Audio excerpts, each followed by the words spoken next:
Hello, beautiful soul family. Rebecca here, your vibe mentor, bringing you another video on how to raise your vibration so you can live your best life.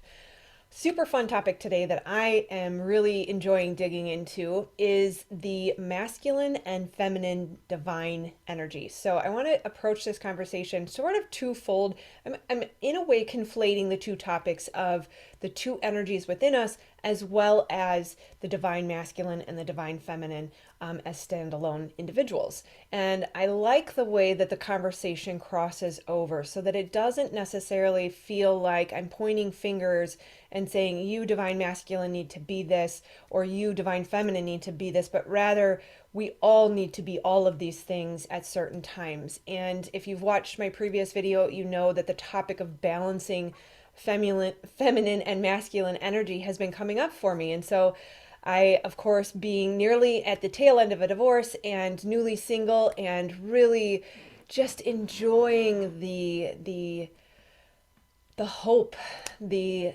life that is available in a divine union, and the beauty and the joy and the love and just the flow, the natural give and take, the reciprocating energy, how beautiful it is. And again, even as I say just that very thing, it's not just the two individuals coming together, but also the unity that happens within us. The putting down of the friction in our lives where we are constantly in masculine or we're too feminine, and bringing together that balance, how it creates such beauty and harmony and flow in our lives when it's within us, or whether it's together in union as a couple. And so take this video as crossing the boundaries. You will hear it in whatever way it should apply to you, and allow that. Be in your feminine energy, open and surrender. Put down the masculine just for the sake of this video, and allow yourself to receive and flow through this information. So let's dig in. So we are most definitely out of balance when we are too in one energy or the other. If we're too masculine or we're too feminine, right? It creates sort of inner conflict. We're at odds with ourselves. There's a dis-ease, right? That there's an imbalance, that we may feel tension on one side of the body or the other if we're using too much of one energy, right? Making decisions comes from the wrong place if we're not balanced in that feminine and masculine. If we're not taking the time to surrender and allow and connect and receive, all of this will bring up crisis within your life. We're actually creating more problems than we're solving when we don't recognize the need for consistent balance in the micro moments of our life, being willing to say, no, I cannot do this thing right now. I must take 5 or 10 minutes to rebalance into the masculine, or rebalance into the feminine, or whatever the situation might call for. So male energy, or the masculine energy, and again, this is not male versus female, it's masculine versus feminine. It's not a gender topic, it is an energetic topic, right? That male energy is a direct energy. It's very projecting forward. It has an outward, very decisive and action oriented era about it. It is secure and it is strong. It has a giving nature. It wants to do and to give and to provide. Whereas feminine energy is more inward directed. It nurtures, it assures, it has that receiving and allowing. Just think of, the female reproductive organs and how we're intended to take in and allow and receive and hold and nurture and grow and birth life, right? That the traits of the masculine can include logic and reason and action and firmness and survival and loyalty and adventurousness, and of course strength and rationality. And then the divine feminine energy is intuition, and again nurturing and healing and gentleness, expression, creativity, wisdom, patience, emotion, and flexibility, right? Being able to adapt and revise, revisit, review whatever is necessary to allow. And again, allowing is probably the best word and probably the highest, most descriptive for the feminine energy, is that allowing energy. right? In the body, the left side of the body is considered masculine, which is where we will handle our, this is yes, it's backwards on the screen, more logical and analytical, versus the right side of the brain is more artistic and spiritual. It also applies to the body as well. So if you're struggling with challenges, physical challenges or ailments, or especially in, for me, it's in the neck and the shoulders, carrying too much on the left side will be due to a masculine, an over masculine tendency, versus the right side being too feminine, too allowing, no boundaries, and not taking care of yourself. Then I'll get it on the right side. So my body likes to talk to me. It is very loud. So the feminine energy is again very loving and caring. It allows for faith, that in the allowing and the surrender there has to be an element of faith. It's not surrendering to fear, but surrendering to the faith that we are cared for. There's a deep inner trust and a knowing because of our intuition, because of our connection to the divine. And of course everyone has that through your feminine energy, that it is the connection that allows us to sit in faith and trust, and allows us to surrender, open, and receive. It also allows us to take the time to observe. That intuition needs the stillness and the quietness and the allowing to sit with it and allow it to come in, instead of jumping and allowing the brain to take over, right? That we discover, I should say she, because it is not just we, she discovers her way from the inside, feeling through wisdom with love and freedom from within. There's a magic, there's an attraction, that we are energetic. Again, we are drawing in. We're all electromagnetic beings. We all have that attraction and magnetism as well as manifestation. I think those were both trying to come through at the same time there. But of course, the feminine has the majority of that ability. Let me rephrase that. We all have that ability through our feminine energy, which we all have. We are creative. We recognize the magic that we hold, right? That to be able to bring a seed within us and to nurture it and to create life is truly magic. If anyone has ever been blessed with childbirth, there is an unfathomable thing that happens within your body. There truly is sort of a moment of cognitive disconnect where you just cannot wrap your head around what is actually happening. It's truly divine. That we create and we magnetize, or we recognize our ability to magnetize. Yes, using our intuition, we communicate. Communication is part of the feminine energy. It can be effortless and can flow with ease. We also have the intuitive compassion and empathetic nature to be able to recognize when there are parts of the conversation that are missing, or there's pieces of information that people need to fully come along for something to land. And that again is part of the feminine energy. Yes, deeply empathetic, capable of spotting other people's needs. Look at a mother and how she's able to see what a child needs, especially when it's her child versus someone else, not being able to quite understand that. We become so in tune with our environment and the people that we love that we feel them and we can feel what they need. Yes, and then we have the necessary compassion to meet that need. We accept what is and allow through detachment and faith, like I mentioned, forgiving and being willing to come from the heart, loving without sacrifice, right? Boundaries. Being boundaried is a very important part of the feminine energy, to not self-sacrifice and to not give too much that we have nothing left to give. And so loving and embracing the boundaries, loving and embracing what is truly healthy, is part of that loving energy without sacrifice. So we are kind. She is kind and gentle and handles the heart with love and care.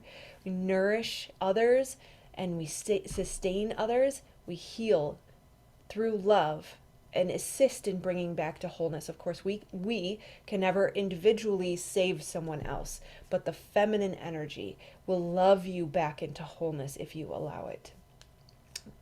The feminine holds the timeless energy. Again, it's connected to that intuition, that there is wisdom held deep within that feminine energy. She leads from behind, in a sense, from the stillness, from the quietness. It's not that overt masculine energy out leading the army into battle, but rather the quiet stillness that when you sit in your seat, the true guidance is there. She is the voice, the presence of the spirit inside of us all. She simply knows.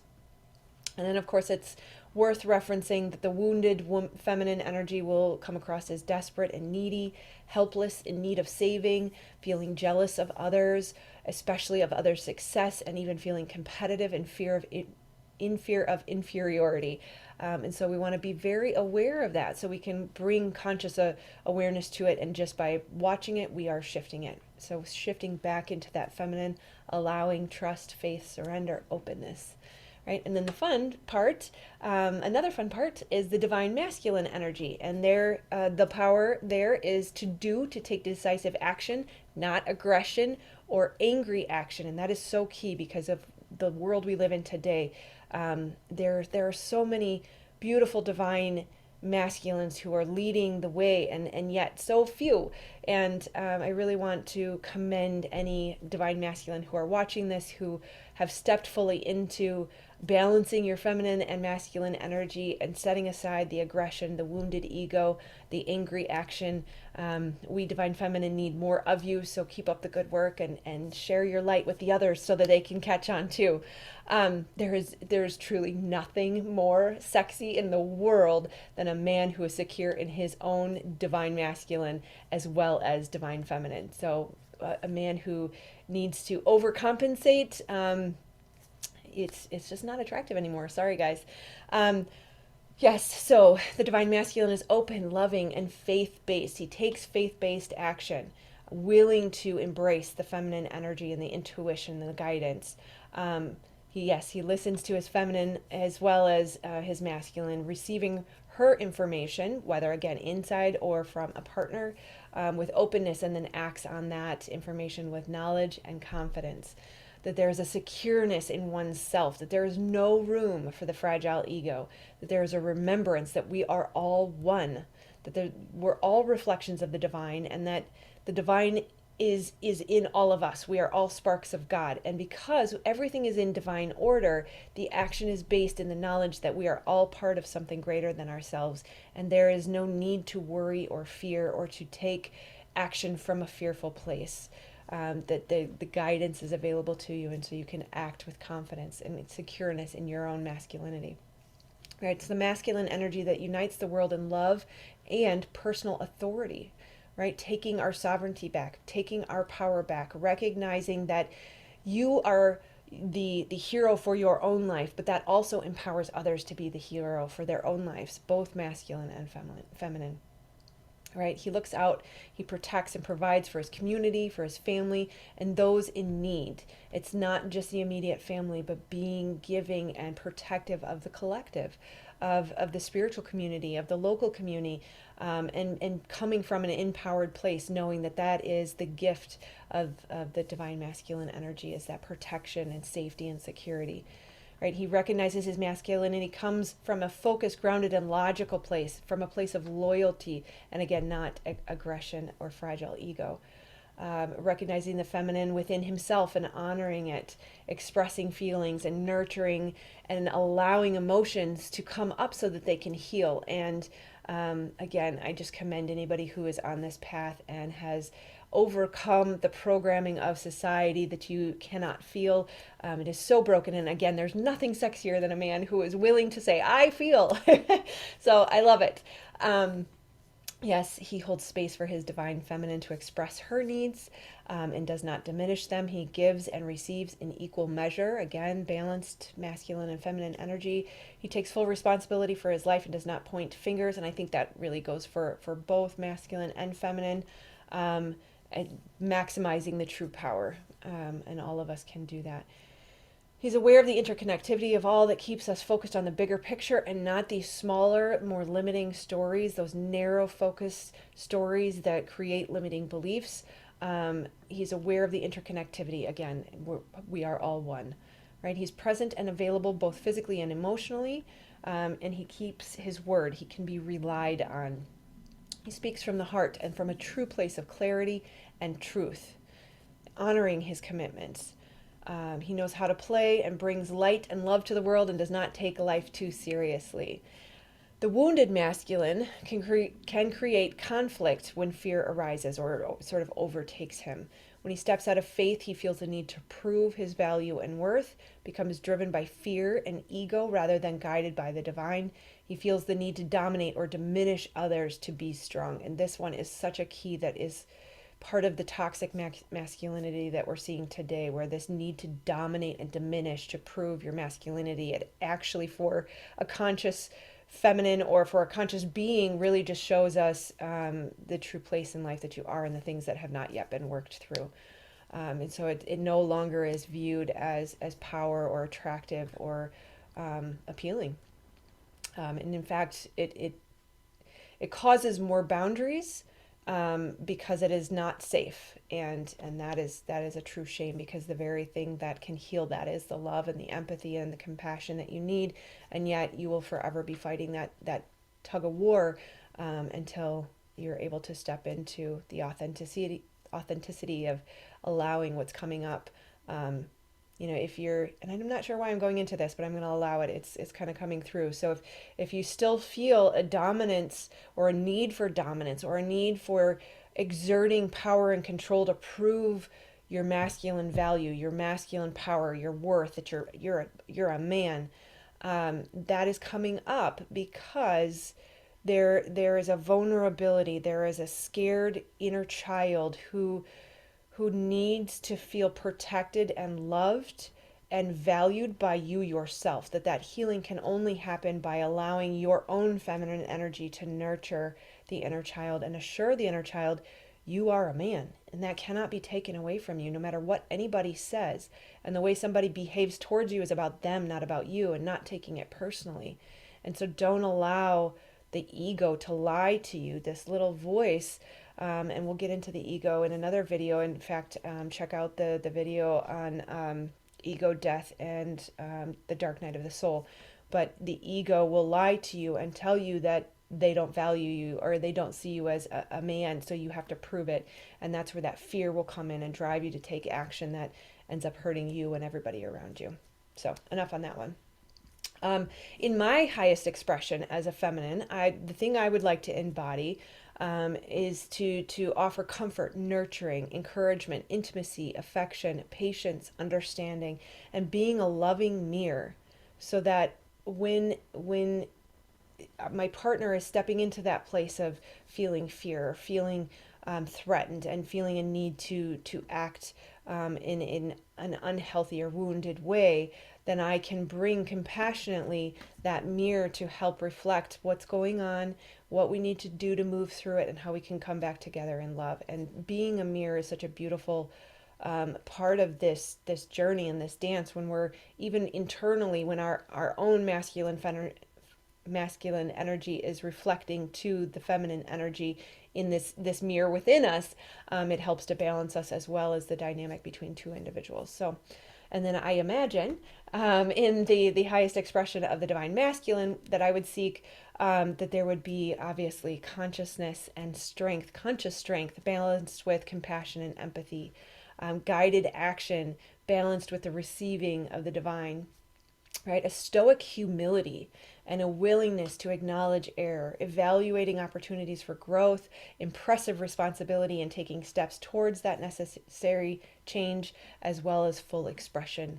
Being able to communicate and articulate from a place of confidence in knowing your value and worth is unshakable, regardless of what the fear or the fear of vulnerability might drive you towards. So, in conscious relationships with ourselves and with the divine partner, we mirror those parts of each other. Like I said, facilitate the growth in a safe container. So when we're truly fully in our feminine, we're truly fully in our masculine, and it's truly balanced either within us or within a relationship, it becomes safe because we're both always, or both sides are always coming from a place of love, always reflecting truth, an accurate, loving mirror instead of a hall of mirrors.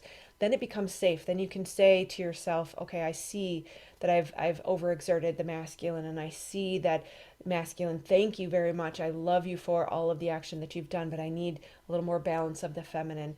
And we're saying that from a place of love, and there is no judgment, no criticism, no attack, no negative of any form, only love. And we can help balance either within ourselves or within the relationship in a safe place. That is such a critical point. That it allows us to observe the waves within each other and hold space for the necessary process without becoming involved or overly identified with what is happening. And that's such a critical piece. I almost want to say it again because we're able to observe what is happening for the other, either one side or the other within us or the other in a partnership. We can see it and be detached from it without taking it personally or getting involved or becoming identified but with the action or the behavior or the emotion that's coming up. And yet hold space, hold loving space to reflect and say, I see this is coming up for you. I see what you need, and I'm sorry you're feeling that way. And I will let you have whatever you need to have in this moment. I will be here ready to embrace you when you have moved through it and we can move into a healthy, safe place again. Right. And so again, being that resounding board, that mirror for each other and holding space. When we listen with patience and compassion, reassuring and encouraging each other, that's how we create that safe place. And together, then we can explore what's transpired, transcending the ego as we move into higher states of consciousness together, instead of one evolving faster than the other and then having a breakdown within the relationship. We embrace vulnerability. It's hard for us all. It's not any easier for the feminine than it is the masculine. The ego always screams no matter what when vulnerability comes up, but we embrace it with love and the deepest depths of intimacy, regardless of the fears that may come up, right? That we wear our heart on our sleeves. We come from a place of truth and authenticity. We share openly and we take full responsibility for our role in whatever dynamic we are working through. That love is at the base of the entire journey. So with that, I will close. Oh, it's such a beautiful life, you guys. It is so amazing. It is so awesome. It finally is like the aha light bulb moment that I searched for as a child when I couldn't figure out what it took to make life work, what it took to be happy. And it truly is this balance of masculine and feminine. So reach out with the information below if you want to continue the conversation with me. Otherwise, like, subscribe, and share if you know somebody who could benefit from this.